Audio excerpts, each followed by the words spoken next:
ತೇಜು ತೇಜು ಬನ್ನಿ ಮಾವ. ಏನಮ್ಮ ಏನು ವಿಷಯ? ಏನೋ ಫೋನ್ ಮಾಡಿದ್ಯಲ್ಲ, ಅರ್ಜೆಂಟಾಗಿ ಮಾತಾಡಬೇಕು ಅಂತ. ನಿಮಗೆ ಒಂದು ಗಿಫ್ಟ್ ಕೊಡೋದಿತ್ತು, ಅದಕ್ಕೆ ಬರೋದಕ್ಕೆ ಹೇಳಿದೆ. ಗಿಫ್ಟಾ? ಅಲ್ಲ ಮಗು, ಮನೆ ಮನಸ್ಸುಗಳು ಹತ್ಕೊಂಡು ಉರಿತಿರೋ ಈ ಸಂದರ್ಭದಲ್ಲಿ ಇನ್ನೆಂಥ ಗಿಫ್ಟ್ ಅಮ್ಮ? ಮಾವ ತಗೊಳ್ಳಿ. ಏನು ಮಗು ಇದು? ನೋಡಿ ಗೊತ್ತಾಗತ್ತೆ, ನೋಡಿ.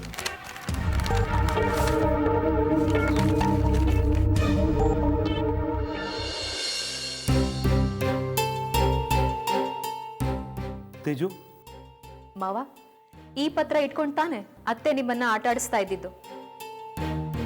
ಈ ಪತ್ರ ಇಟ್ಕೊಂಡು ತಾನೆ ನೀವು ಸಾಲ ತೀರ್ಸೇ ಇಲ್ಲ ಅಂತ ಹೇಳಿ ನಿಮ್ಮನ್ನ ಸಿಕ್ಕಾಕ್ಸಿದ್ದು. ಹೌದು ಕೂಸು, ಇದೇ ಪತ್ರ ಇಟ್ಕೊಂಡೆ ಅಹಲ್ಯ ನನ್ನನ್ನು ಆಟ ಆಡಿಸ್ತಾ ಇದ್ದಿದ್ದು. ಈ ಪತ್ರ ಈಗ ನಮ್ಮ ಕೈಯಲ್ಲಿದೆ. ಅತ್ತೆ ಆಗ್ಲಿ ಅನಿರುದ್ಧ್ ಆದಿತ್ಯ ಆಗ್ಲಿ ಏನು ಮಾಡ್ಕೊಳ್ಳೋದಕ್ಕೆ ಸಾಧ್ಯ ಇಲ್ಲ. ಕೊಟ್ಟಿರೋ ದುಡ್ಡನ್ನ ಕೊಟ್ಟೇ ಇಲ್ಲ ಅಂತ ಸಾಧಿಸೋಕೆ ಹೊಟ್ಟಿದ್ರಲ್ಲ ನಿಮ್ಮ ಧರ್ಮಪತ್ನಿ. ನೋಡೋಣ ಮಾವ ಈಗೇನ್ ಮಾಡ್ತಾರೋ ಅಂತ. ಥ್ಯಾಂಕ್ಸ್ ಪುಟ್ಟ, ತುಂಬ ಥ್ಯಾಂಕ್ಸ್. ಸುಮಾರು ವರ್ಷಗಳ ಹಿಂದೆ ನಾನು ಮಾಡಿದ ಸಾಲಕ್ಕಾಗಿ ಮಾಡಿಕೊಂಡ ಕರಾರು ಪತ್ರ ಇದು. ಎಲ್ಲ ನಮ್ಮವರೇ ನನಗೆ ಮೋಸ ಮಾಡಲ್ಲ ಅಂದ್ಕೊಂಡು ಈ ಕರಾರು ಪತ್ರನ ಹಾಗೆ ಬಿಟ್ಟಿದ್ದೆ. ಕರಾರನ್ನು ಮುಗಿಸ್ಕೊಂಡಿರಲಿಲ್ಲ. ಅದೇ ನಾನು ಮಾಡಿದ ತಪ್ಪು. ಅದು ಸರಿ ಮಗು, ಈ ಪತ್ರ ನಿನಗೆ ಹೇಗೆ ಸೇರ್ತು? ನನ್ನ ಕೈಗೆ ಹೇಗೆ ಸೇರತ್ತೆ ಮಾವ? ಸೇರೋ ಹಾಗೆ ಮಾಡ್ಕೊಂಡೆ. ಹೌದಾ? ಹೇಗಮ್ಮ? ಮಾವ, ನಿನ್ನೆ ನೀವು ಮನೆಗೆ ಬಂದು ಅತ್ತೆ ಹೀಗೆ ಎದುರಾಗಿದ್ದಾರೆ ಅಂತ ನನ್ನ ಹತ್ರ ಹೇಳ್ಕೊಂಡ್ರಲ್ಲ, ತುಂಬ ಸಂಕಟ ಆಯಿತು ಮಾವ. ಒಬ್ಬ ಪ್ರಾಮಾಣಿಕ ಮನುಷ್ಯನ ಹೀಗೆಲ್ಲ ಗೋಳಿಕೊಳ್ತಿದ್ದಾರಲ್ಲ, ಇದಕ್ಕೇನಾದರೂ ಮಾಡಬೇಕು ಅಂತ ಯೋಚನೆ ಮಾಡಿದಾಗ ಈ ಪತ್ರನ ಎದುರಿಸೋ ಐಡಿಯಾ ಬಂದಿದ್ದು. ಒಳ್ಳೆ ಐಡಿಯಾ ಮಗು, ನನಗೂ ಹೊಡೆದಿರಲಿಲ್ಲ ನೋಡು. ಅದು ಸರಿ, ನಮ್ಮನೆಯಲ್ಲಿ ಅದು ಅಹಲ್ಯನ ಕಸ್ಟಡಿನಲ್ಲಿ ಭದ್ರವಾಗಿದೆ ಈ ಪತ್ರ ನಿನ್ನ ಕೈಗೆ ಹೇಗೆ ಬಂತು ಅಂತ? ಅಷ್ಟು ಸುಲಭಕ್ಕೆ ಸಿಗತ್ತಾ ಮಾವ? ನಾನಂತೂ ಆ ಮನೆಗೆ ಕಾಲಿಡಲ್ಲ. ಸ್ವಲ್ಪ ಜಾಣ್ತಾನ ಉಪಯೋಗಿಸ್ದೆ, ಪತ್ರ ನನ್ನ ಕೈಗೆ ಸೇರ್ತು. ಹೇಗೆ ಮಗು? ಎಲ್ಲ ಜಾನು ಕೈ ಚಳಕ.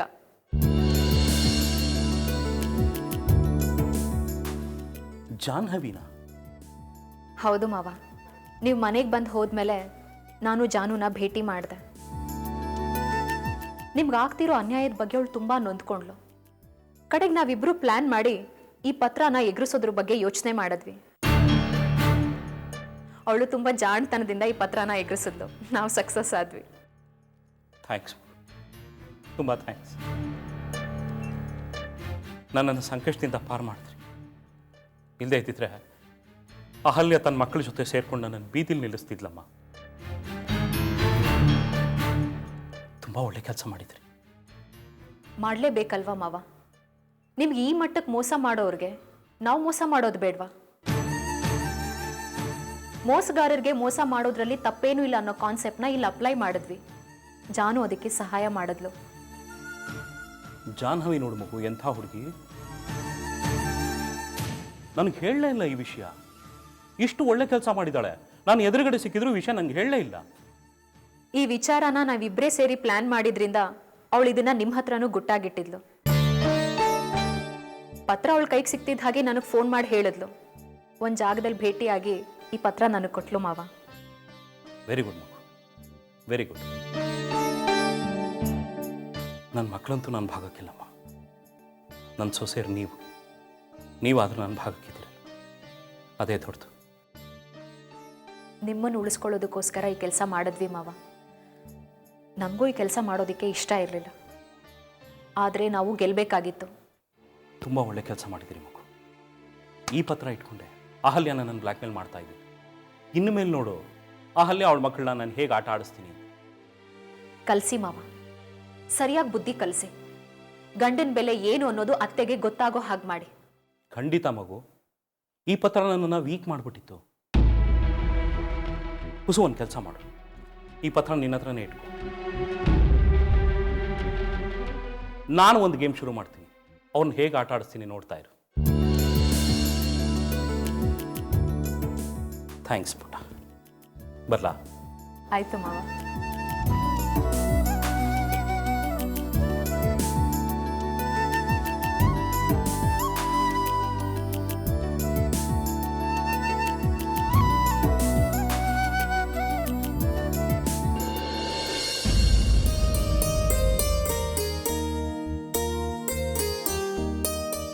ಮಾವ ಕೂಸು, ನೀವು ನನ್ನ ಸೊಸೆನಲ್ಲ ಕಣ್ರು, ನನ್ನ ತಾಯಂದ್ರು. ಹಾ ಕೂಸು, ನಾನಿವತ್ತು ಸುರಭಿ ಮನೆಗೆ ಹೋಗಿದ್ದೆ. ತೇಜಸ್ವಿನಿ ಸಿಕ್ಕಿದ್ಲು, ಅವಳು ಎಲ್ಲ ವಿಷಯನೂ ಹೇಳಿದ್ಲು. ನಂಗೆ ಇವತ್ತು ಎಷ್ಟು ಸಂತೋಷ ಆಗ್ತಿದೆ ಗೊತ್ತಾ?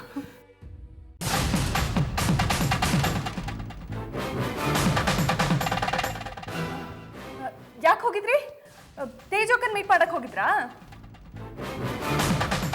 ಯಾಕೆ ತೇಜೋಕನ್ ಮನೆಗೆ ಹೋಗಿದ್ರಿ ನೀವು? ಪದೇ ಪದೇ ಅವ್ರ ಮನೆಗೆ ಹೋಗ್ತಿರಲ್ಲ, ತಲೆ ಕೆಡ್ಸ್ಕೊಂಡ್ ಬರೋದಿಕ್ಕ? ಜಾಹ್ನವಿ, ತೇಜಸ್ವಿನಿ ನನ್ನ ಸೊಸೆ, ಅವಳದು ನಂದು ಸಂಬಂಧ ಬಿಟ್ಟು ಹೋಗೋಂಥದ್ದಲ್ಲ. ಅದು ಸರಿ, ನಾನು ಅವಳ ಮನೆಗೆ ಹೋದ್ರೆ ನೀನು ಯಾಕೆ ಅಬ್ಜೆಕ್ಟ್ ಮಾಡ್ತೀಯಾ ಅಂತ. ನಾನು ಅಬ್ಜೆಕ್ಟ್ ಮಾಡ್ತಿರೋದು ಅದಕ್ಕಲ್ಲ. ನೀವು ಅವ್ರ ಮನೆಗೆ ಹೋದ್ರೆ ದುಡ್ಡಿನ ವಿಚಾರದಲ್ಲಿ ಅಕ್ಕ ನಿಮ್ ತಲೆ ಕೆಡಿಸ್ತಾರೆ, ಅದಕ್ಕೆ ಹೇಳಿರೋದು. ಈಗ ನಮ್ಮ ಮನೆ ಮನಸ್ಸು ಎಲ್ಲ ಒಡೆದು ಹೋಗಿರೋ ಸಾಲ್ದ? ಜಾಹ್ನವಿ, ನೋಡಿ, ಅವಳ ಮೇಲೆ ಯಾಕೆ ರೇಗ್ತಿದ್ದೀರಾ? ಅವಳು ಹೇಳ್ತಿರೋದು ಸರಿಯಾಗಿದೆ. ನನ್ನ ಮಗನೇ ತೇಜಸ್ವಿನಿ ಬೇಡ ಅಂದಮೇಲೆ ನಿಮ್ದೇನ್ರಿ ಅತಿಶಯ? ಅಹಲ್ಯ, ನೋಡಿ, ಇಡೀ ಆಸ್ತಿನ ಹೊಡೆಯೋದಕ್ಕೆ ಸಂಚು ಮಾಡಿರೋಳು ನಮಗೆ ಬೇಕಾಗಿಲ್ಲ. ನೀವು ಪದೇ ಪದೇ ಅವ್ರ ಮನೆಗೆ ಹೋಗ್ಬಾರ್ದು, ಚೆನ್ನಾಗಿರೋದಿಲ್ಲ. ಅಲ್ಲ ರೀ, ಅವಳನ್ನ ಅಷ್ಟೊಂದು ಹಚ್ಕೊಂಡಿದ್ದು ಜಾನುನೇ ಬೇಡ ಅಂತಂದ್ಮೇಲೆ ಅರ್ಥ ಮಾಡ್ಕೊಳ್ರಿ. ರೇ ಸ್ವಾಮಿ, ಯಾಕ್ರಿ ನಿಮ್ಗೆ ಈ ಕಿತಾಪತೆ? ಹಾಂ, ನನ್ನ ಹೆಂಡತಿ ಕೇಳ್ತಿರೋದ್ರಲ್ಲಿ ಏನು ತಪ್ಪಿದೆ? ನೀವೇನು ಜಾನು ಮೇಲೆ ಹೋಗೋದು? ಅನಿರುದ್ಧ. ಹೌದ್ರಿ, ನೀವಿಟ್ಟಿರೋ ಹೆಸರೇ ಹಾಗಂತ ನೀವು ಹೇಳಿದ್ದೆಲ್ಲ ಕೇಳೋಕ್ಕಾಗತ್ತ ನಾವು? ನೀವು ಕೇಳಿದ್ರೆಷ್ಟು, ಕೇಳದೇ ಇದ್ರೆಷ್ಟು. ತೇಜಸ್ವಿನಿ ವಿರುದ್ಧ ನೀವೆಲ್ಲ ಚಿತಾವಣೆ ಮಾಡ್ತಾ ಇದ್ದೀರಾ, ಅವಳ ವಿರುದ್ಧ ಕತ್ತಿ ಮಸೀತಾ ಇದ್ದೀರಾ. ಇದು ಖಂಡಿತವಾಗ್ಲೂ ಪಶ್ಚಾತ್ತಾಪ ಪಡಲೇಬೇಕಾಗುತ್ತೆ.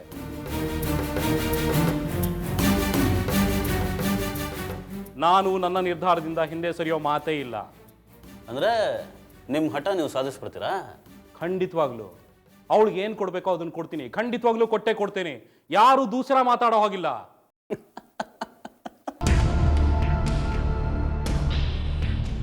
ಅಯ್ಯೋ, ಯಾಕೆ ಯಾಕೆ ಕೆಟ್ಟದಾಗ ನಗ್ತಾ ಇದೆಯಾ ನೀನು? ಅಲ್ರಿ ಸ್ವಾಮಿ, ನೀವು ನಿಂತಿರೋ ನೆಲನೇ ಕುಸಿತಾ ಇದೆ, ದಾನ ಬೇರೆ ಮಾಡ್ತೀನಿ ಅಂತ ಹೊರಟಿದ್ದೀರಲ್ಲ, ನಗು ಬರದೆ ಇನ್ನೇನಾಗುತ್ತೆ ಹೇಳಿ? ನೋಡಿ, ನಿಮ್ಮದು ಅಂತ ನಿಮ್ಮ ಹತ್ರ ಏನೂ ಇಲ್ಲ. ಕಾನೂನು ರೀತಿನಲ್ಲಿ ನಾನು ಸಿದ್ಧವಾಗಿದ್ದೀನಿ.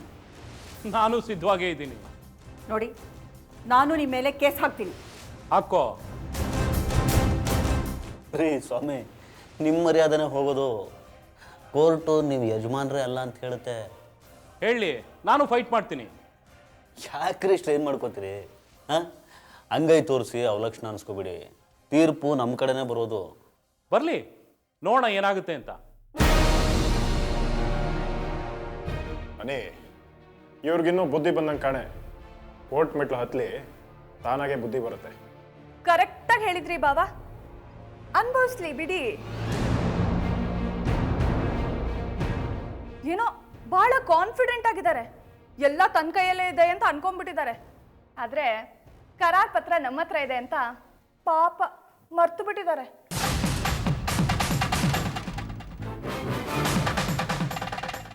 ಇವ್ರು ತಿಪ್ಪರ್ ಲಾಗ ಹಾಕಿದ್ರು ಏನು ಮಾಡ್ಕೊಳಕ್ ಆಗೋದಿಲ್ಲ.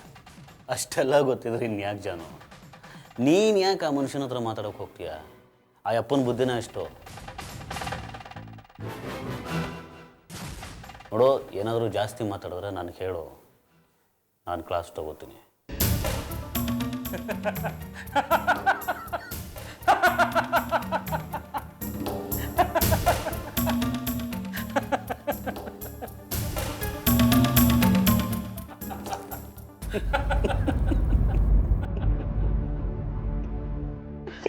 ತಲೆ ಕೆಟ್ಟೋಗ್ಬಿಟ್ಟಿದೆ ಮುಂಚೆಗೆ. ಬನ್ನಿ.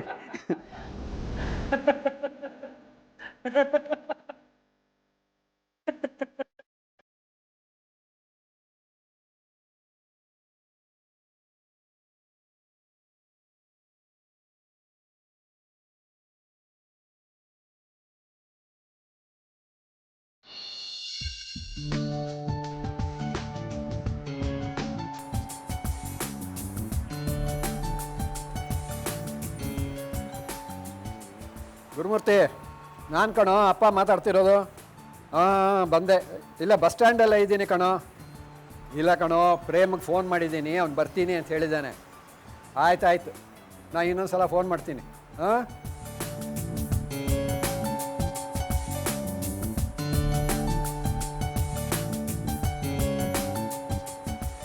ಹಾಗೆ ಆಪಲ್ 120, ಆರೆಂಜ್ 60. ಏನು ಈ ಥರ ರೇಟ್ಗಳು ಆಕಾಶಕ್ಕೆ ಹೋಗ್ಬಿಟ್ರೆ ಬಡವ್ರು ತಿಂದಾಗೆ. ಸರಿ ಕೆಲಸ ಮಾಡು, ಅದೊಂದು ಅರ್ಧ ಕೆ ಜಿ ಹಾಕು, ಇದು 1 ಕೆ ಜಿ ಹಾಕು.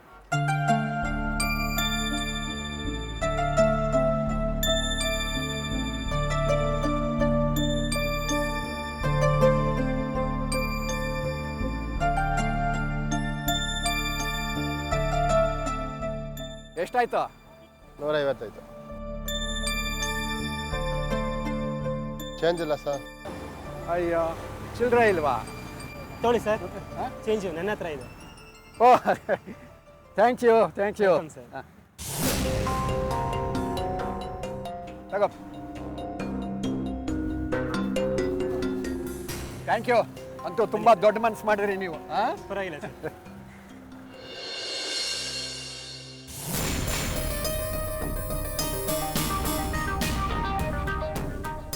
ಅಯ್ಯೋ ಬಿಡಿ ಮೇಷ್ಟ್ರೆ, ನಿಮ್ಮದು ತುಂಬ ದೊಡ್ಡ ಮನಸ್ಸು. ನಂದು ದೊಡ್ಡ ಮನಸ್ಸ, ನಿನಗೆ ಹೇಗಪ್ಪ ಗೊತ್ತು? ಅಯ್ಯೋ ನಿಮ್ಮ ಬಗ್ಗೆ ಅಷ್ಟಲ್ಲ ಮೇಷ್ಟ್ರೆ, ನಿಮ್ಮ ಮಗನ ಬಗ್ಗೆ, ಮೊಮ್ಮಗನ ಬಗ್ಗೆ, ಅವನ ಹೆಂಡತಿ ಬಗ್ಗೆನೋ ನನಗೆ ತುಂಬ ಚೆನ್ನಾಗಿ ಗೊತ್ತು. ಓ ಅಂದರೆ ನಿನಗೆ ನನ್ನ ಮೊಮ್ಮಗ ಪ್ರೇಮ್ ಗೊತ್ತಾ? ಪ್ರೇಮ್ ಏನು ಸರ್, ಅವನ ಹೆಂಡತಿ ತುಂಬ ಚೆನ್ನಾಗಿ ನನಗೆ ಗೊತ್ತು. ಓಹ್, ನಮ್ಮ ಸಾಕ್ಷಿ ಪರಿಚಯನಾ? ಸಾಕ್ಷಿಗೆ ಯಾರು ಪರಿಚಯ ಇಲ್ಲ ಹೇಳಿ?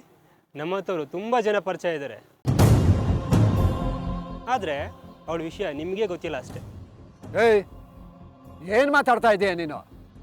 ನಿಮ್ಮಂಥ ದೊಡ್ಡ ಮನುಷ್ಯರಿಗೆ ಹೇಳೋದು ಇನ್ನೇನಿದೆ ಸರ್?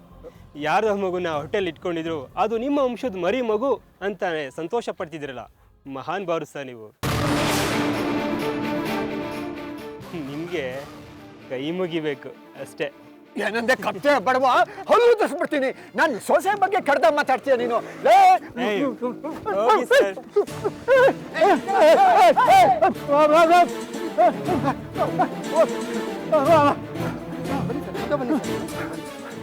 ಯಾರು ಸರ್ ಅವನು?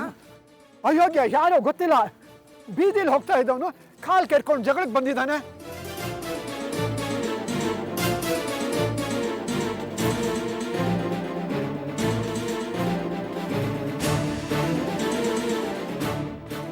ಅತ್ತ ಏನಾಯ್ತು? ಇಲ್ಲಿ ಯಾಕೆ ಕೂತಿದ್ದೀರಾ? ನೋಡು ಪ್ರೇಮ್, ಅವನು ಯಾವನೋ ಅಯೋಗ್ಯ ಬಾಯಿಗೆ ಬಂದ ಹಾಗೆ ಮಾತಾಡ್ದ. ತೆಗೆದು ಬಾರಿಸೋಣ ಅನ್ನೋಷ್ಟರೊಳಗೆ ನನ್ನನ್ನು ತಳ್ಳಿಬಿಟ್ಟು ಓಡಿ ಹೋಗ್ಬಿಟ್ಟ. ಅಲ್ಲ ತಾತ, ಈ ವಯಸ್ಸಲ್ಲಿ ಇವೆಲ್ಲ ಬೇಕಾ ನಿಮ್ಗೆ? ಯಾರ್ಯಾರ ಜೊತೆಲೋ ಜಗಳ ಕಡಕ್ ಹೋಗ್ತಿದ್ರಲ್ಲ, ಅವ್ನು ನಿಮ್ಮನ್ನು ನೂಕ್ದಾಗ ಏನಾದರೂ ಹೆಚ್ಚು ಕಡಿಮೆ ಆಗಿದ್ರೆ? ಅಲ್ಲ ಕಣೋ, ನಾನೇನು ಬೇಕು ಅಂತ ಹೋಗ್ತೀನ? ನನ್ನ ಪಾಡಿಗೆ ನಾನು ಹಣ್ಣು ತಗೊಳ್ತಾ ಇದ್ದೆ, ಅವನಾಗೆ ಬಂದ ಕಾಲು ಕೆರ್ಕೊಂಡು ಜಗಳಕ್ಕೆ. ಆಡಿದ ಮಾತುಗಳನ್ನ ಕೇಳಿದ್ರೆ ಮೈಯೆಲ್ಲ ಮುರಿದು ಹೋಗುತ್ತೆ ಗೊತ್ತಾ? ಸರಿ ಸರಿ, ಬನ್ನಿ ಬನ್ನಿ ಬನ್ನಿ, ಕೊಡಿ ಬಿಡಿ, ಬನ್ನಿ ಮನೆಗೆ ಹೋಗೋಣ. ನಿಧಾನ. ಸಿಗಲಿ ಅವನು, ಸಿಗದು ಹಾಕ್ಬಿಡ್ತೀನಿ ಅವನು. ಬನ್ನಿ.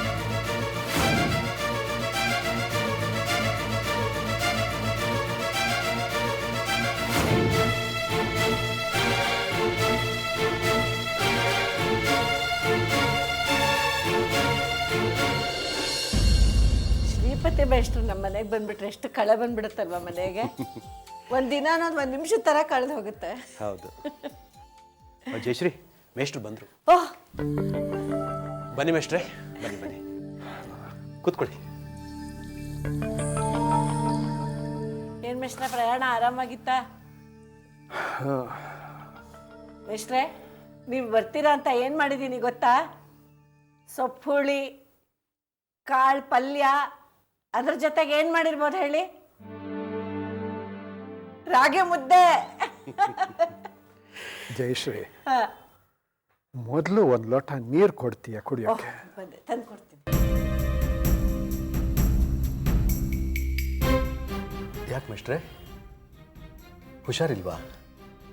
ಸುಸ್ತಾಗಿದ್ದೀರಾ?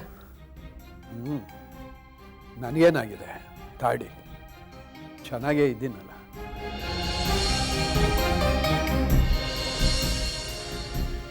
ಅಲ್ಲ ಮೇಷ್ಟ್ರೆ, ಪ್ರಯಾಣ ಮಾಡಿ ಆಯಾಸ ಆಗಿದೆಯೇನೋ ಅಂತ ಕೇಳಿದೆ ಅಷ್ಟೇ. ಇರ್ಬೋದು, ವಯಸ್ಸಾಗ್ತಾ ಆಗ್ತಾ ಒಂದೇ ತರಹ ಇರುತ್ತಾ ಜೀವ.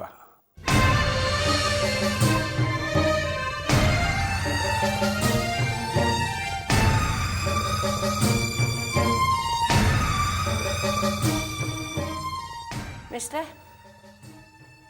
ಕಾಫಿ ಮಾಡ್ಲಾ ಟೀ ಮಾಡ್ಲಾ? ಯಾವುದೋ ಒಂದು ಮಾಡಿಕೊಡು ತಾಯಿ, ತಲೆ ಸಿಡ್ದು ಹೋಗ್ತಾ ಇದೆ.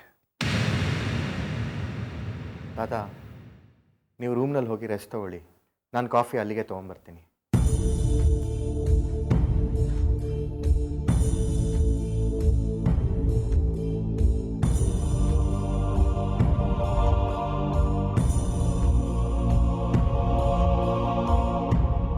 ಪ್ರೇಮ್, ಮೇಷ್ಟ್ರು ಯಾಕೋ ಅಷ್ಟು ಗೆಲುವಾಗಿ ಕಾಣಿಸ್ತಾ ಇಲ್ಲ ಅನ್ಸಲ್ವಾ? ಯಾವುದೋ ವಿಚಾರಕ್ಕೆ ಅಪ್ಸೆಟ್ ಆಗಿದ್ದಾರೆ ಅನಿಸ್ತಾ ಇದೆ. ಹೌದು ಪ್ರೇಮ್, ಬಂದ ತಕ್ಷಣ ನಾನು ಯೋಗಕ್ಷೇಮ ವಿಚಾರಿಸ್ತಿದ್ರು. ಆದರೆ ಈಗ ನೋಡಿದ್ರೆ ನನ್ನ ಜೊತೆ ಸರಿಯಾಗಿ ಮಾತು ಕೂಡ ಆಡಲಿಲ್ಲ. ಸಡನ್ನಾಗಿ ಅವರಲ್ಲಿ ಏನೋ ಚೇಂಜ್ ಆಗಿದೆ ಅನಿಸುತ್ತೆ. ಅಯ್ಯೋ, ನೀವು ವರಿ ಮಾಡೋ ಅಂಥದ್ದು ಏನಾಗಿಲ್ಲ. ತಾತ ಬಸ್ ಸ್ಟ್ಯಾಂಡ್ನಲ್ಲಿ ಯಾರ ಜೊತೆನೋ ಜಗಳ ಮಾಡ್ಕೊಂಡಿದ್ದಾರೆ. ಅವನು ಕೋಪದಲ್ಲಿ ಇವ್ರನ್ನ ದೂಡ್ಬಿಟ್ಟಿದ್ದಾರೆ. ಆ ವಿಷಯಕ್ಕೆ ಅವ್ರು ಅಪ್ಸೆಟ್ ಆಗಿದ್ದಾರೆ. ಜಗಳನ? ಏನು ಜಗಳನೋ? ನನಗೂ ಏನೋ ಸರಿಯಾಗಿ ಗೊತ್ತಿಲ್ಲ ಆಂಟಿ. ನಾನು ಹೋಗೋಷ್ಟೊತ್ತಲ್ಲಿ ತಾತ ಕೆಳಗಡೆ ಬಿದ್ದುಬಿಟ್ಟಿದ್ರು. ಆಮೇಲೆ ಅವ್ರನ್ನ ಎಬ್ಸಿ ಸಮಾಧಾನ ಮಾಡಿ ಕರ್ಕೊಂಡ್ಬಂದೆ. ಯಾರವನು ರಾಸ್ಕಲ್? ದೊಡ್ಡವರು ಪರಿಜ್ಞಾನ ಬೇಡ ಅವನಿಗೆ. ನೀನು ಅವ್ನು ಸುಮ್ಮನೆ ಬಿಡಬಾರ್ದಾಗಿತ್ತು ಪ್ರೇಮ್. ಅಲ್ಲ, ಮೇಷ್ಟ್ರಿಗೆ ಏನಾದರೂ ಹೆಚ್ಚು ಕಡಿಮೆ ಆಗಿದ್ರೆ ಏನು ಗತಿ? ನನ್ನ ಕೈಗೆ ಸಿಕ್ಕಿದ್ರೆ ಸುಮ್ಮನೆ ಬಿಡ್ತಾ ಇದ್ನ ಅಂಕಲ್, ಅಲ್ಲೇ ಸಿಗದಾಕ್ಬಿಡ್ತಾ ಇದ್ದೆ. ಆದರೆ ನಾನು ಅಲ್ಲಿ ಹೋಗೋಷ್ಟೊತ್ತಲ್ಲಿ ಓಡೋಗ್ಬಿಟ್ಟಿದ್ದ. ಹಾಳಾಗಲಿ ಬಿಡು, ಅಂಥವ್ರಿಗೆ ದೇವರೇ ಶಿಕ್ಷೆ ಕೊಡ್ತಾನೆ. ಸರಿ, ನಾನು ಬಿಸಿ ಬಿಸಿಯಾಗಿ ಕಾಫಿ ಕೊಡ್ತೀನಿ, ತೊಗೊಂಡೋಗಿ ಮೇಷ್ಟ್ರು ಕೊಟ್ಬಿಡು, ಸುಧಾರಿಸ್ಕೊಂಡು ಊಟ ಮಾಡಲಿ. ಆಯ್ತು ಆಂಟಿ.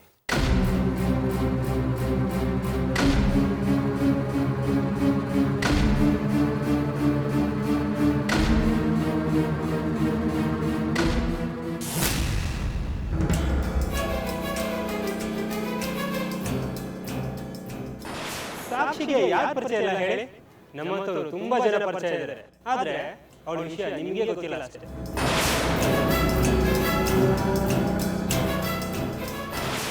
ಯಾರೋ ಮಗುನ ಹೊಟ್ಟೆಯಲ್ಲಿ ಇಟ್ಕೊಂಡಿದ್ರು, ಅದು ನಿಮ್ಮ ವಂಶದ ಮರಿ ಮಗು ಅಂತ ಸಂತೋಷ ಪಡ್ತಿದ್ರಲ್ಲ, ಮಹಾನ್ ಭಾವರು ಸರ್ ನೀವು.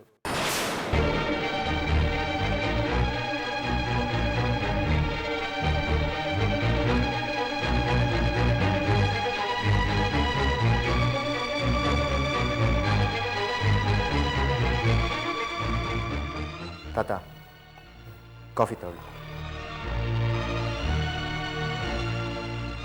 ಪ್ರೇಮ್, ಒಂದು ನಿಮಿಷ ಕೂತ್ಕೋ.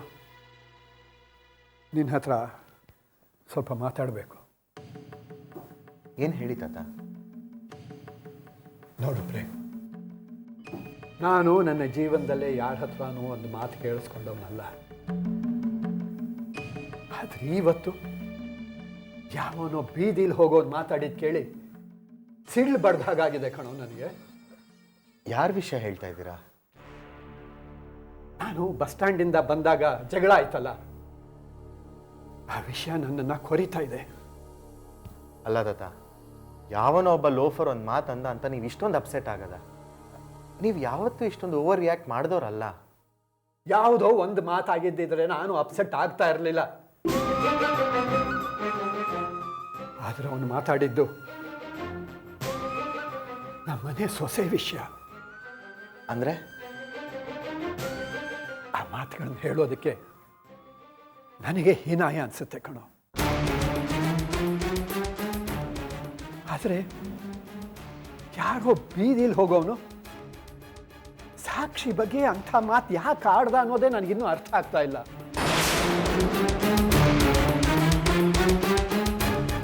ತಾತ, ಏನು ಅಂತ ಬಿಡಿಸಿ ಹೇಳಿ.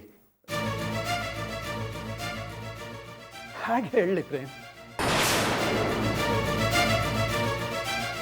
ಸಾಕ್ಷಿ ಹೊಟ್ಟೆನಲ್ಲಿ ಬೆಳೀತಿರೋ ಮಗು ನಮ್ಮ ವಂಶದ ಕುಡಿನೇ ಅಲ್ಲ ಅನ್ನೋ ಥರ ಚೀಪಾಗಿ ಮಾತಾಡ್ದ.